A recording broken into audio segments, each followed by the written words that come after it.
Good morning student, class 6। आज हम पढ़ेंगे चैप्टर 3 नादान दोस्त। ठीक है, चलिए।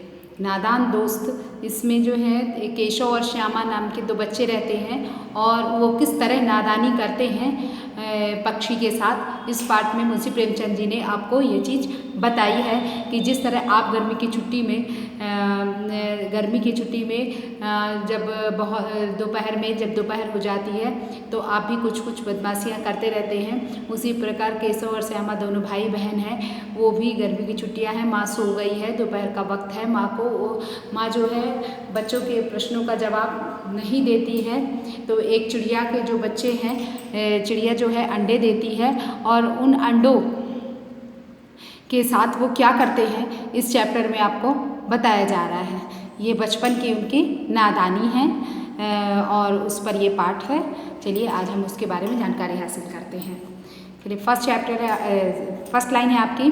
केशव के घर कार्निस के ऊपर एक चिड़िया ने अंडे दिए थे। केशव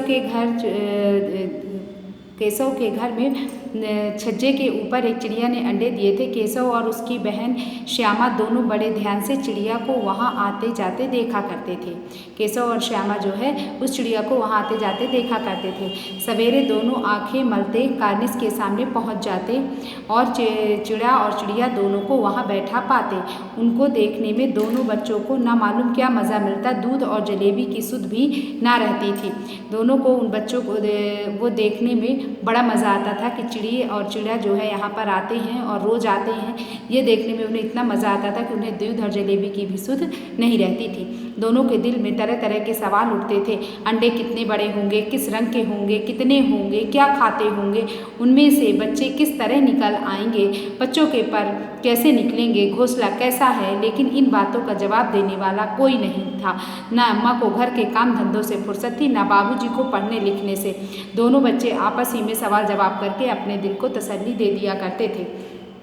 इस तरह के प्रश्न जो है उन दोनों भाई बहनों के दिल में उठा करते थे कि ये चिड़िया के बच्चे कैसे होंगे, कब निकलेंगे, अंडे से कब निकलेंगे।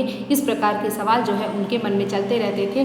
लेकिन अम्मा को उनके प्रश्नों के उत्तर देने का जवाब नहीं रहता का समय नहीं रहता था, क्योंकि वो काम धंधों में व्यस्त रहती थी और बाबूजी पढ़ने लिखने में व्यस्त रहते थे।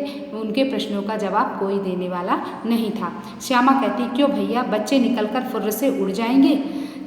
तो केशव विद्वानों जैसे गर्व से कहता, नहीं री पगली, पहले पर निकलेंगे, बगैर परों के बेचारे कैसे उड़ेंगे। श्यामा, बच्चों को क्या खिलाएगी बेचारी। तो केशव इस पेचीदा सवाल का जवाब कुछ न दे सकता था। इस तरह 3-4 दिन गुजर गए। दोनों बच्चों की जिज्ञासा दिन दिन बढ़ती जाती थी। अंडों को देखने के लिए वे आधी रो उठते थे। उन्हें लगता था कि उन अंडों को हम देख लें। उन्होंने अनुमान लगाया कि अब जरूर बच्चे निकल आए होंगे। बच्चों के चारे का सवाल अब उनके सामने आ खड़ा हुआ कि बच्चों के चारे का सवाल अब उनके सामने आ खड़ा हुआ कि अब बच्चों का क्या होगा। ये सवाल उनके मन में आ गया। चिड़िया बेचारी इतना दाना कहाँ पाएगी कि सारे बच्चों का पेट भरे। ये केशव और श्यामा दोनों सोचने लगते हैं, दोनों बच्चे हैं, दोनों ये सोचने लगते हैं कि इतना खाना वो कहाँ से पाएगी, कैसे खाने इकट्ठे करेगी और अपनी चिड़िया के बच्चों को कैसे खाना खिलाएगी। गरीब बच्चे भूख से मारे चू चू करके मर जाएंगे, ऐसा वो दोनों सोचते हैं। इस मुसीबत का अंदाजा करके दोनों घबरा उठे और दोनों ने फैसला किया कि कार्निस पर थोड़ा सा दाना रख दिया जाए। दोनों ने ये सोचा कि क्यों ना हम ही कार्निस के ऊपर कुछ खाना रख दें। श्यामा खुश हो गई। श्यामा खुश होकर बोली, तब तो चिड़िया को चारे के लिए कहीं उड़कर न जाना पड़ेगा। और केशव ने और श्यामा दोनों ने सोचा कि अब तो श्यामा ने खुश होकर कहा कि अब चिड़िया को चारे के लिए कहीं जाना नहीं पड़ेगा, क्योंकि खाना तो हम रख दे रहे हैं। और केशव, नहीं, तब क्यों जाएगी। श्यामा, क्यों भैया, बच्चों को धूप न लगती होगी। तब श्यामा ने कहा, क्यों भैया, बच्चों को धूप नहीं लगती होगी। केशव का ध्यान इस तकलीफ की तरफ ना गया था। बोला, जरूर तकलीफ होती होगी, बेचारे प्यास के मारे तड़पते होंगे, ऊपर की छाया भी तो कोई नहीं है। फिर उन्होंने कहा कि अब उनके ऊपर कोई छाया भी तो नहीं है। आखिर यही फैसला हुआ कि घोंसले के ऊपर कपड़े की छत बना देनी चाहिए। उन दोनों भाई बहनों ने ये फैसला किया कि उनके ऊपर जो है उनके ऊपर एक कपड़े की छत बना देनी चाहिए जिससे उन्हें छाया मिल सके।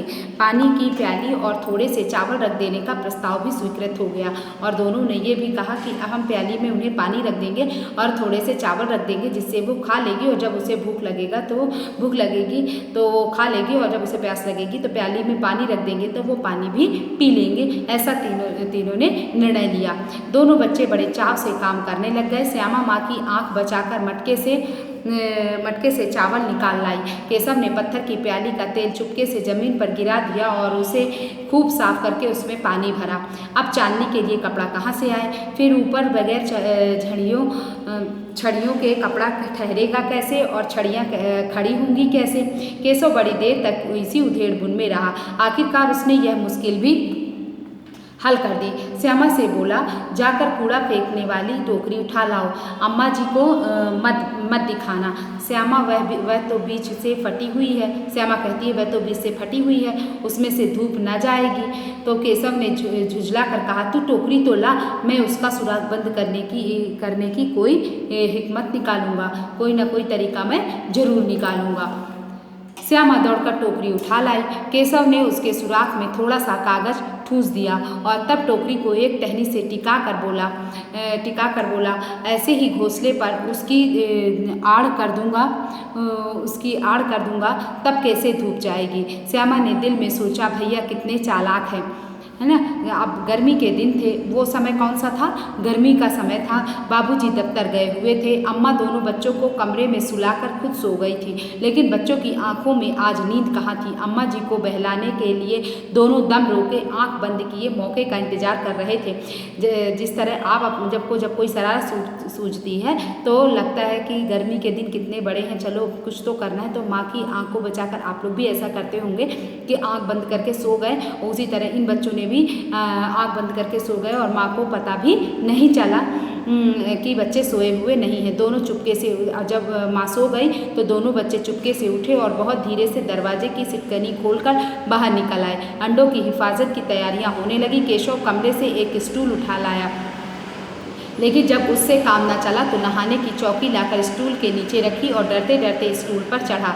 श्यामा दोनों हाथों से स्टूल पकड़े हुए थी। स्टूल चारों टांगे बराबर न होने के कारण जिस तरफ ज़्यादा दबाव पाता था जरा सा हिल जाता था। उस वक्त केशव को कितनी तकलीफ उठानी पड़ती थी यह उसी का दिल जानता था। दोनों हाथों से कार्निस पकड़ लेता और श्यामा को दबी आवाज़ से डांटता, अच्छी तरह पकड़। इस तरह उसे डांटता कि तू अच्छी तरह इसे पकड़ ले, है ना।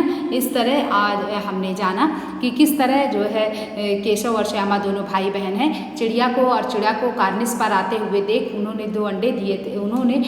चिड़िया ने अंडे दिए हुए थे उड़ने के कार्निस पर, तो वो दोनों सुबह उठते और उस कार्निस पे ध्यान से देखते रहते। चिड़िया और चिड़िया का आना जाना वे देखते रहते। उस देखने में वो उतने मगन हो जाते कि उन्हें दूध और जलेबी की भी याद नहीं रहती थी।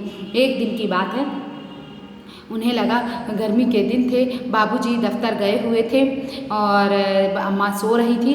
तभी दोनों ने निर्णय लिया कि इन बच्चों के लिए कुछ खाना पानी जो है रख दें। इसलिए वो स्टूल लेकर के आया। केशव स्टूल लेकर आया और उसके ऊपर एक स्टूल लेकर आया और स्टूल के ऊपर चढ़कर उसने अंडे को खाना पानी देने का प्रयास किया, क्योंकि उन्हें लगता था कि ये अंडे कब निकलेंगे, कैसे निकलेंगे, कहाँ से निकलेंगे, इन्हें खाना मिलेगा या नहीं, इन्हें खाना कैसे मिलेगा।